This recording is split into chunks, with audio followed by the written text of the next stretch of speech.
Good morning students. आज का जो बेटा हमारा लेक्चर है वो है ऑन इम्यूनोलॉजी। ये इम्यूनोलॉजी जो टॉपिक है ये आपके एक नए चैप्टर से है और उस चैप्टर का नाम है बेटा human health and disease. That is बेटा called as human health and disease. और ये किस क्लास में है बेटा? ये बेटा आपके क्लास 12th में है। तो इस टॉपिक में, इस लेक्चर में हम सीखेंगे कि इम्यूनोलॉजी क्या होता है, इम्यूनिटी का मतलब क्या हुआ। हमारे पास कुछ टाइप्स ऑफ इम्यूनिटी होते हैं, जैसे इनेट इम्यूनिटी होती है, एडॉप्टिव इम्यूनिटी होती है, सेल मीडिएटेड इम्यूनिटी होता है, ह्यूमरल इम्यूनिटी होती है। तो इन सब को आज बेटा इस लेक्चर में हम बेटा डिस्कस करेंगे। चलिए डिस्कस कर लेते हैं। देखिए बेटा, पहला पॉइंट हम जानने की कोशिश करेंगे कि ये इम्यूनोलॉजी का मतलब सर क्या हुआ। What do you mean bye sir immunology? देखिए बेटा, इम्यूनोलॉजी एक ऐसी ब्रांच ऑफ बायोलॉजी होती है जो डील करती है एक इंपॉर्टेंट सिस्टम से हमारे बॉडी के अंदर, और उस सिस्टम का नाम है बेटा इम्यून सिस्टम। जैसे फॉर एग्जांपल अगर मैं बात करूं अपने बॉडी की, हमारी बॉडी में डिफरेंट ऑर्गन सिस्टम्स होते हैं। जैसे रेस्पिरेटरी सिस्टम होता है, एक्सक्रीटरी सिस्टम होता है, डाइजेस्टिव सिस्टम होता है, रिप्रोडक्टिव सिस्टम होता है। सेम इज द केस हमारे बॉडी में और एक सिस्टम होता है, और उस सिस्टम को हम बेटा क्या बोलेंगे? उस सिस्टम को हम बेटा बोलते हैं इम्यून सिस्टम। दैट इज बेटा called as the immune system. ये इम्यून सिस्टम एक ऐसा सिस्टम होता है हमारे बॉडी के अंदर जो क्या बनाता है, जो बेटा बनाता है हमारे बॉडी के अंदर हमारा defence system. That is called बेटा डिफेंस सिस्टम। और डिफेंस सिस्टम का मतलब क्या हुआ? इसका मतलब ये हुआ डिफेंस सिस्टम वो सिस्टम होता है बेटा जो हमें क्या देता है बेटा? जो हमें देता है प्रोटेक्शन, जो हमें देता है protection from all the kinds of diseases. और ये डिजीजेस कैसे होते हैं? Which are caused by different kinds of pathogens। Okay बेटा, सो क्या मैं बोल रहा हूं कि इम्यूनोलॉजी क्या है? इम्यूनोलॉजी बेटा वो ब्रांच ऑफ बायोलॉजी होती है जो डील करती है with the study of immune system. और इम्यून सिस्टम क्या होता है? ये हमारे बॉडी के अंदर हमारा डिफेंस सिस्टम बनाता है। डिफेंस सिस्टम का मतलब ये हुआ कि ये हमें प्रोटेक्शन देता है from all the kinds of infectious diseases. और उन इन्फेक्शियस डिजीजेस के लिए जो कॉजेटिव एजेंट्स होते हैं उनको पता है बेटा क्या बोलते हैं? Those are actually called as the pathogen. Pathogen is simply defined as an agent which is responsible for causing a disease, for example like that of the bacteria, like that of the beta virus. So these are beta the pathogens। तो ये वाला point हो गया। उसके बाद second point की बात करेंगे कि ये जो टर्म इम्यूनोलॉजी है, the term immunology is actually derived from two words. One is बेटा इम्यूनो। इम्यूनो का मतलब सिंपली ये हुआ immune system. And then we have the logy. Logy का मतलब सर क्या हुआ? लॉजी का मतलब ये हुआ स्टडी। ठीक है बेटा, तो very easy to understand. Third point is very important. अब हम देखेंगे कि इम्यून सिस्टम जो है, इम्यून सिस्टम का मतलब सर क्या हुआ? देखिए, इम्यून सिस्टम जो है बेटा, इम्यून सिस्टम वो एक सिस्टम होता है जो बना हुआ होता है that is actually composed of certain important organs. अब ऑर्गन क्या होता है? हमने पढ़ा था कि organ is simply made up of tissues. Tissue is in turn made up of बेटा सेल्स। ठीक है, तो ये कौन कौन से ऑर्गन्स यहां पर इन्वॉल्व हो रहे हैं? फॉर एग्जांपल मैं लिख लेता हूं bone marrow. This is called बेटा बोन मैरो, BM मैंने शॉर्ट लिखा। उसके बाद थाइमस, दैट इज बेटा कॉल्ड एज अ थाइमस। ये जो बोन मैरो और थाइमस होता है इनको हम बेटा बोलेंगे primary. This are called primary lymphoid organs. इनको हम आगे पढ़ेंगे। दिस आर कॉल्ड बेटा प्राइमरी लिम्फॉइड ऑर्गन्स। ये वो ऑर्गन्स होते हैं, प्राइमरी लिम्फॉइड ऑर्गन्स उन ऑर्गन्स को बोलते हैं जहां पर ये फॉर एग्जांपल सेल्स बनते हैं। फॉर एग्जांपल बोन मैरो में कौन सी सेल बनती है बेटा? B सेल बनती है। थाइमस में कौन सी सेल बनती है बेटा? T सेल बनती है। वो हम आगे डिस्कस करेंगे। इसी तरह फॉर एग्जांपल सुप्लीन की मैं अगर बात करूं, spleen that is called graveyard of RBCs। फिर फॉर एग्जांपल अगर मैं बात करूं टॉन्सिल्स की जो ओरल कैविटी में प्रेजेंट होते हैं, पेयर्स पैचेस की मैं अगर बात करूं, पेयर्स पैचेस की, तो ये सारे के सारे जो है these are actually called as a secondary, these are बेटा called as a secondary lymphoid organs. Secondary lymphoid organs उन ऑर्गन्स को बोलते हैं जहां पर एंटीबॉडी मतलब एक्ट करती है अगेंस्ट एंटीजन्स। ठीक है बेटा, तो ये है बेटा इसमें डिफरेंट ऑर्गन्स। फिर ये किसका बना है? सेल्स का। अब सेल्स क्या है इसमें? cells जो है those are actually called as a beta white blood cells. Those are the white blood cells which are also called as the leukocytes. Then we have the tissues. अब tissue का मतलब क्या हुआ? Tissue is simply defined as a group of cells. For example, malt, that is beta called as a malt. Malt का full form क्या है? M का मतलब क्या हुआ बेटा? म्यूकसा। ए का मतलब ये हुआ बेटा एसोसिएटेड। देन एल का मतलब क्या हुआ? Lymphoid. It means lymphoid, and T का मतलब सर क्या हुआ, tissue. So What does that mean? It means immune system की composition क्या है? Immune system किसका बना है? Immune system is a system that is composed of organs that I have mentioned on the board.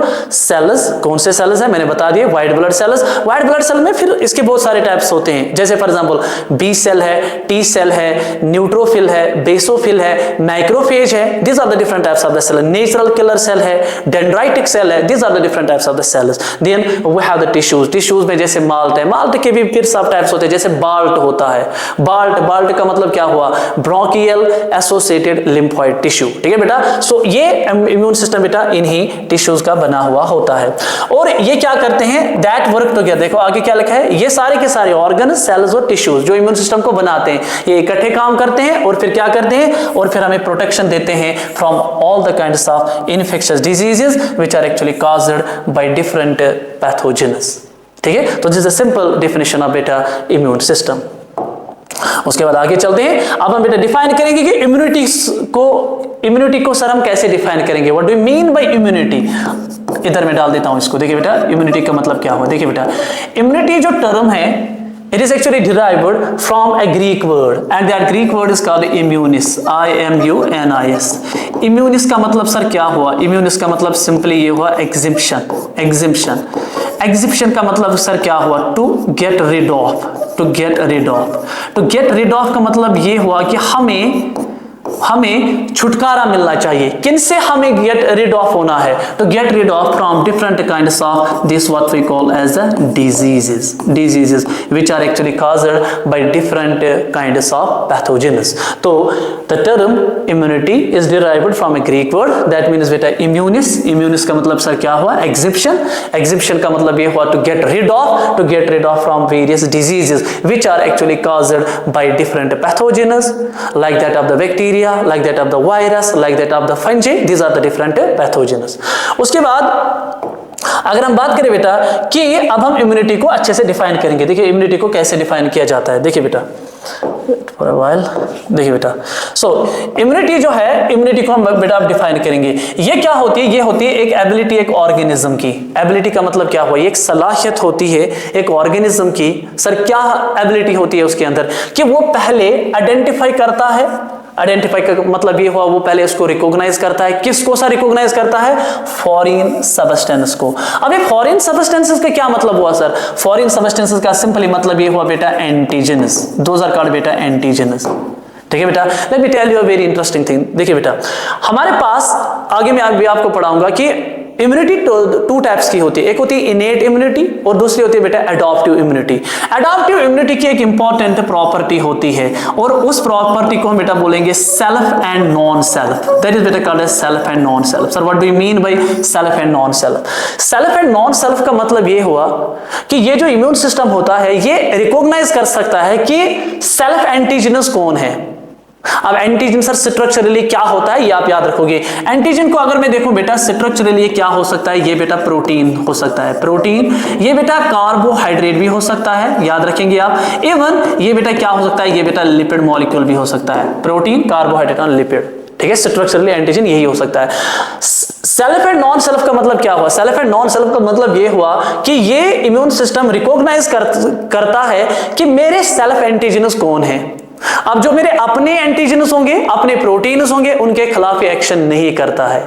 लेकिन non self का मतलब क्या हुआ, नॉन सेल्फ का मतलब ये हुआ जो बाहर से आते हैं, या इवन कुछ एंटीजेन्स ऐसे होते हैं जो एंडोजीनियस होते हैं, मतलब जो अंदर से ही जनरेट होते हैं, उनके खिलाफ क्या करना है, वो नॉन सेल्फ है, उनके खिलाफ बेटा एक्शन करनी है, ठीक है बेटा। So that is called self and non self. अगर यही ये बोल रहा है कि ये आइडेंटिफाई करेगा फॉरेन सबस्टेंस को, लेकिन किन सबस्टेंस को, जो बेटा कौन होंगे, जो बेटा नॉन सेल्फ एंटीजेनस होंगे। एक बार इनको आइडेंटिफाई कर लिया उसके बाद इनके खिलाफ एक्शन होगा और उनको एलिमिनेट किया जाएगा फ्रॉम द बॉडी। अगर मैं आपसे एक क्वेश्चन यहां पर पूछूं बेटा, अगर ये वाली प्रॉपर्टी जो इम्यून सिस्टम की है अगर ये बेटा लॉस्ट होती है, अगर ये बेटा लॉस्ट होती है तो क्या होगा, कॉमन सेंस है, जो हमारा बेटा इम्यून सिस्टम होगा वो क्या करेगा, वो हमारे अपने ही एंटीजेनस पे एक्ट करेगा। एंटीजन मैंने बोल दिया आपको, एंटीजन क्या हो सकता है, प्रोटीन, कार्बोहाइड्रेट और लिपिड मॉलिक्यूल। तो इसका मतलब ये हुआ अगर ये self and non self property आपके इम्यून सिस्टम की लॉस्ट होती है तो क्या होगा, आपका आपका अपना जो इम्यून सिस्टम है बेटा, वो अपने ही प्रोटीन्स पे एक्ट करेगा, अपने ही कार्बोहाइड्रेट्स पे एक्ट करेगा, अपने ही लिपिड मॉलिक्यूल्स पे एक्ट करेगा, और उस प्रोसेस को पता है क्या बोलते हैं, उस प्रोसेस आगे मैं पढ़ाऊंगा, उसको हम बेटा बोलेंगे ऑटो, दैट इज बेटा called as auto immunity, that is बेटा कॉल्ड एज ऑटो इम्यूनिटी। और ऑटो इम्यूनिटी से क्या होते हैं बेटा, डिफरेंट टाइप्स ऑफ डिसऑर्डर्स होते हैं, those are actually called as auto immune disorders. ये मैं अलग से पढ़ाऊंगा आपको एक टॉपिक, ठीक है बेटा। तो यहां पर इम्यूनिटी का मतलब क्या हुआ, ये एक एबिलिटी होती है एक ऑर्गेनिज्म की, जिसमें वो पहले आइडेंटिफाई करता है फॉरेन सब्सटेंसेस को, और बाद में क्या करता है, बाद में एंड टू मोबिलाइज, उसके बाद आइडेंटिफाई कर लिया, उसके बाद वो एक्टिवेट करेगा, किनको एक्टिवेट करेगा, सेल्स को।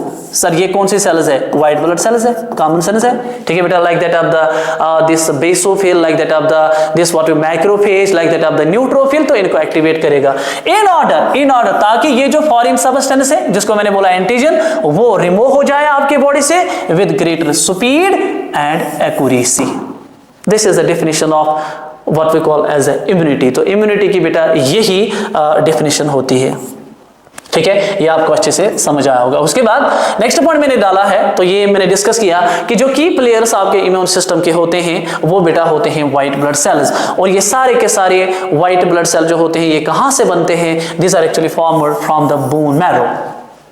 इस बोन मैरो के अंदर क्या होते हैं, कुछ स्पेशल टाइप्स ऑफ सेल्स होते हैं, उनको हम बेटा बोलेंगे हेमाटो, दोज आर कॉल्ड बेटा hematopoietic, those are called hematopoietic stem cells, इनको हम बेटा बोलेंगे hematopoietic stem cells. Stem cell किसको बोलते हैं, स्टेम सेल बोलते हैं, सिंपली हम डिफाइन करते हैं अनडिफरेंशिएटेड मास ऑफ सेल, जिससे स्टेम सेल वो सेल होती है जिससे कोई भी सेल बन सकती है। फॉर एग्जांपल अगर ये मेरे पास हेमाटोपोइटिक स्टेम सेल है, इससे रेड ब्लड सेल भी बनेगी, व्हाइट ब्लड सेल भी बनेगी, प्लेटलेट भी बनेगी, दैट इज कॉल्ड बेटा स्टेम सेल। हेमाटो को हेमाटो क्यों बोलते हैं, हेमाटो is a term that is simply related with blood. Poetic का मतलब क्या हुआ, poetic is a term that is related with बेटा पोइएसिस। पोइएसिस का मतलब सर क्या हुआ, पोइएसिस का सिंपली मतलब ये हुआ formation, so formation of blood cells is simply called as a haematopoiesis. अब ये हेमाटोपोइटिक स्टेम सेल्स वो सेल्स होती हैं जो बेटा आपके बोन मैरो में प्रेजेंट होती है, और इन्हीं से सारे के सारे सेल्स बनते हैं। For example red blood cell भी बनेगी बेटा, व्हाइट ब्लड सेल भी बनेगी, और बेटा प्लेटलेट भी बनेगी, ठीक है। व्हाइट ब्लड सेल की अगर मैं बात करूं, इसके फिर सब टाइप्स होते हैं, जैसे ग्रैन्युलोसाइट्स होते हैं, एग्रैन्युलोसाइट्स होते हैं, न्यूट्रोफिल है, बेसोफिल है, इओसिनोफिल है, प्लेटलेट है, थ्रोम्बोस, सारे के सारे सेल्स बेटा इन्हीं स्पेशल टाइप्स ऑफ सेल से बनते हैं, जिनको हम बेटा बोलेंगे हेमाटोपोइटिक स्टेम सेल्स। ओके, तो वही मैंने बेटा इसमें डाला है कि जो की प्लेयर्स के ही होते हैं। उसके बाद अब हम डिस्कस करेंगे टाइप्स ऑफ इम्यूनिटी, ये तो इंपॉर्टेंट है, ठीक है बेटा।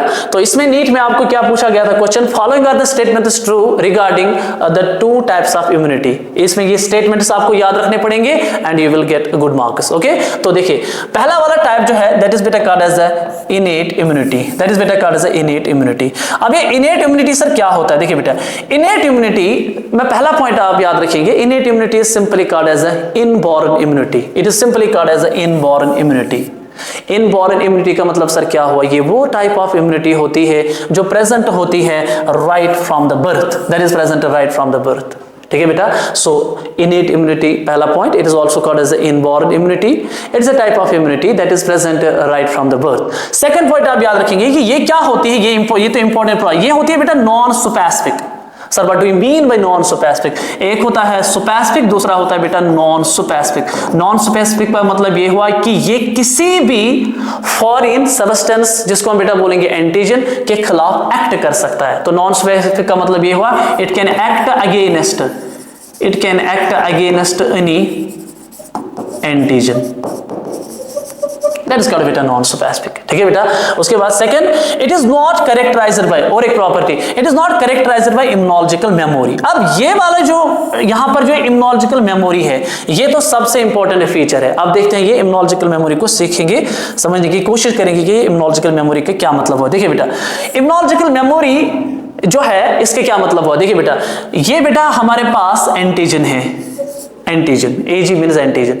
ये क्या करेगा, ये पहले जब क्रॉस करता है फर्स्ट लाइन ऑफ डिफेंस को, फर्स्ट लाइन ऑफ डिफेंस बोलते हैं बेटा स्किन को, ठीक है। तो ये एंटीजन किस में आप जाएगा बेटा, ये सिंपली बेटा जाएगा ब्लड में जाएगा, ठीक है बेटा।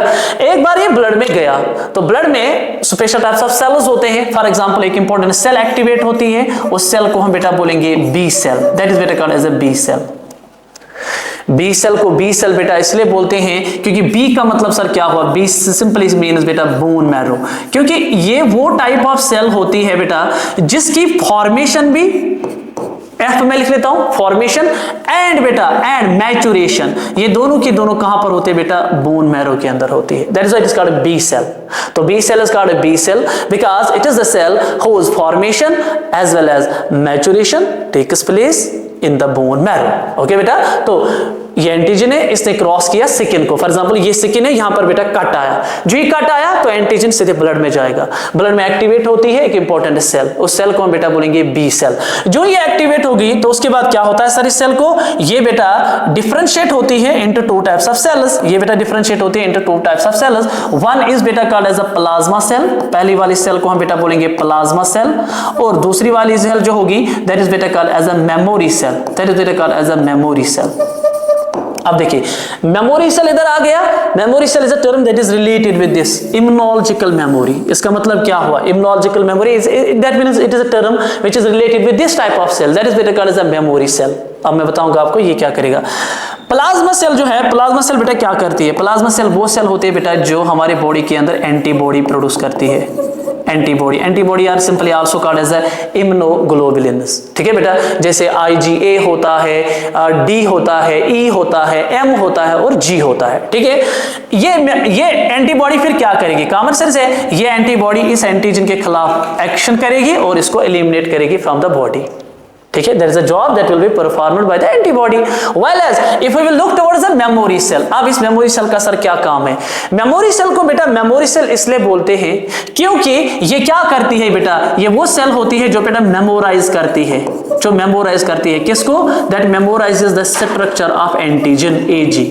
मैंने पहले ही आपको बोला था कि एंटीजन स्ट्रक्चरली क्या होता है, प्रोटीन हो सकता है, अगर ये प्रोटीन है तो इसका मतलब क्या हुआ, protein is a polymer of amino acids. तो अगर मान लीजिए ये एंटीजन जो है ये प्रोटीन है, ये बना हुआ होगा अमीनो एसिड्स का, तो ये मेमोरी सेल क्या करेगी, ये मेमोरी सेल उस प्रोटीन के स्ट्रक्चर को, आई मीन टू से अमीनो एसिड के सीक्वेंस को अपनी मेमोरी में रखेगा।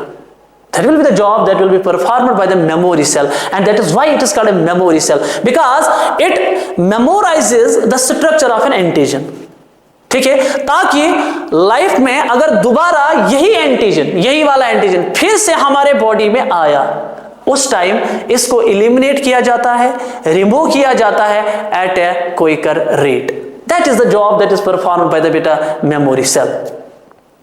तो मेमोरी सेल बेटा वो सेल होती है जिसको मेमोरी सेल इसलिए बोलते हैं क्योंकि बेटा ये मेमोराइज करती है स्ट्रक्चर ऑफ एन एंटीजन, ताकि दोबारा अगर यही एंटीजन फिर से हमारे बॉडी में आया, ब्लड में आया, उस टाइम इसको एलिमिनेट किया जाता है before the antigen will try to show it signs and symptoms. इससे पहले कि ये अपने साइन्स और सिम्टम्स दिखाए, उससे पहले ही बेटा इसको रिमूव किया जाता है। That is the job that is performed by the memory cell, and this is actually called, this phenomena is called बेटा immunological memory।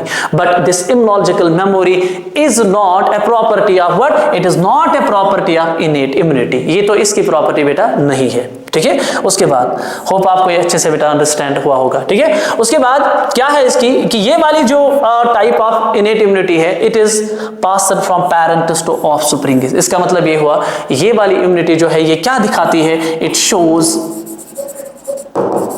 Shows inheritance.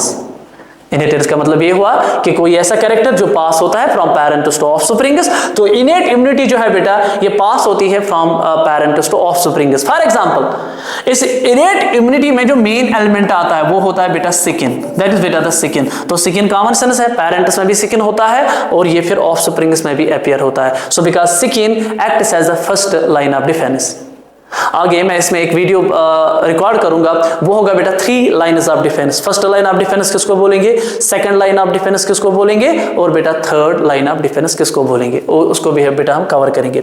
उसके बाद ये इनेट इम्यूनिटी की और एक प्रॉपर्टी होती है, it is present in both, ये दोनों ग्रुप ऑफ एनिमल्स में पाया जाता है। That means both vertebrates as well as बेटा इनवर्टेब्रेट्स। वर्टेब्रेट्स तो पता ही आपको, वर्टेब्रेट्स उन एनिमल्स को बोलते हैं जिनमें वर्टेब्रल कॉलम होता है as compare to invertebrates. Invertebrates बेटा उन एनिमल्स को बोलते हैं जिनमें बेटा ये वर्टेब्रल कॉलम जो है ये बेटा एब्सेंट होता है। ठीक है, उसके बाद चलते हैं आगे। उसके बाद नेक्स्ट जो है इसका दूसरा टाइप, दैट इज बेटा कॉल्ड एज एडॉप्टिव इम्यूनिटी। तो adaptive immunity is also called as acquired immunity. Acquired का मतलब क्या हुआ? It is acquired during the life time. Second point, it is वही मैंने लिखा, it is acquired during the life time. Second point, it is specific. वो वाली तो नॉन स्पेसिफिक थी, ये होती है बेटा specific type of immunity. Specific का मतलब ये हुआ कि ये हर एक एंटीजन के खिलाफ एक्शन नहीं करती है, रादर ये एक्ट करती है against some specific antigen. So that is what does this mean term specific. Third, वही अभी हम डिस्कस करें, it is characterized by immunological memory. It is characterized by बेटा immunological memory. ये मैंने अभी आपको समझाया। वैक्सीनेशन जो है, ये मुझे याद आया एक इंपॉर्टेंट पॉइंट, वैक्सीनेशन जो है बेटा, वैक्सीनेशन का एक ही मेन एम है, याद रहिए, ये काफी बार आपके नीट में पूछा गया है कि वैक्सीनेशन का मेन एम क्या है। वैक्सीनेशन का बेटा मेन एम ये होता है कि इससे डेवलप होती है इम्यूनोलॉजिकल मेमोरी। ठीक है बेटा, ये आप याद रख लेना। वैक्सीन एक्चुअल में क्या होता है? वैक्सीन होता है एक डेड एंटीजन, ये एक डेड एंटीजन होता है जिसको इंटेंशनली या डेलिबरेटली हम ऑर्गेनिज्म के बॉडी में डालते हैं ताकि उसका इम्यून सिस्टम एक्टिवेट हो जाए। और मेन एम इसका यही होगा कि फॉर एग्जांपल वही वैक्सीन डेड एंटीजन है, गया बॉडी में, ब्लड में, बी सेल एक्टिवेट हो गई, बी सेल फिर डिफरेंशिएट हो जाएगी प्लाज्मा सेल में और बेटा मेमोरी सेल में। प्लाज्मा सेल क्या करेगी? एंटीबॉडी प्रोड्यूस करेगी, वो उस पर्टिकुलर वैक्सीन को जो एक डेड एंटीजन है उसको एलिमिनेट करेगी। लेकिन ये मेमोरी सेल जो है ये क्या करेगी? ये इस वैक्सीन जो एक डेड एंटीजन है उसके स्ट्रक्चर को अपनी मेमोरी में रखेगा ताकि अगर दोबारा लाइफ टाइम में यही एंटीजन फिर से बॉडी में आया उस टाइम इसको एलिमिनेट किया जाएगा before the antigen will try to show it signs and symptoms. That is the job that is performed by this what we call as the immunological this special type of cell that is called as a बेटा memory cell. तो vaccination का एक ही M होता है to develop immunological memory, ये आप याद रख लेना। ठीक है, इसको हम अलग से एक लेक्चर बनाएंगे। उसके बाद it is not passed from parents to offspring. अब ये अडॉप्टिव इम्यूनिटी जो होती है, क्योंकि हमने पढ़ा ये एक्वायर्ड इम्यूनिटी है, तो कॉमन सेंस है इसका मतलब it does not shows the inheritance, ये पास नहीं होती है फ्रॉम पेरेंट्स टू ऑफस्प्रिंग। और last point, it is normally present in only बेटा वर्टेब्रेट्स, ये वर्टेब्रेट्स में बेटा प्रेजेंट होता है। ठीक है बेटा, तो ये आप याद रखोगे कुछ इंपॉर्टेंट पॉइंट्स। इस टॉपिक में हमने क्या समझा कि इम्यूनोलॉजी क्या होती है, इम्यूनिटी क्या होती है, इनेट इम्यूनिटी क्या होता है और बेटा एडॉप्टिव इम्यूनिटी क्या होता है। Thank you.